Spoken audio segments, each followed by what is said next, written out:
class आम विभिन्न त्रिकोणमितिक अनुपात विषय शिखी बर्तमान से त्रिकोणमितिक अनुपात विभिन्न संपर्क को देखा जहाँ शिखी प्रथम समीकरण त्रिभुज लिखी समीकरण त्रिभुज गोटे एंगल को आम थीटा नामकरण कर सारे आम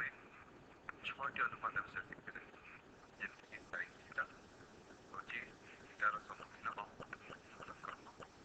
जानते वर्णन जदि कौन थीटा को थीटार सम्मुखीन आपको आम बेस कहते संलग्न तेरे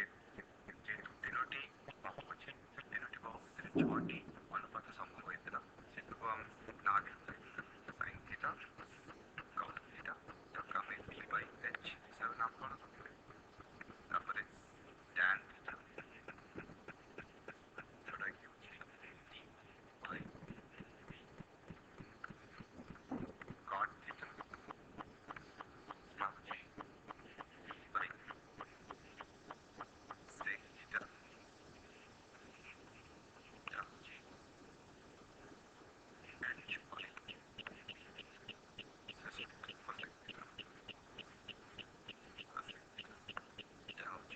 h by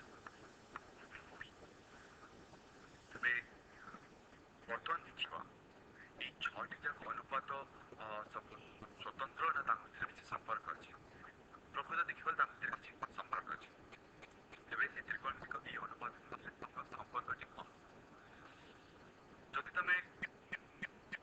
sin थीटा और cosec थीटा को देख sin थीटा और cosec थीटा को देख तेरे देखिए जे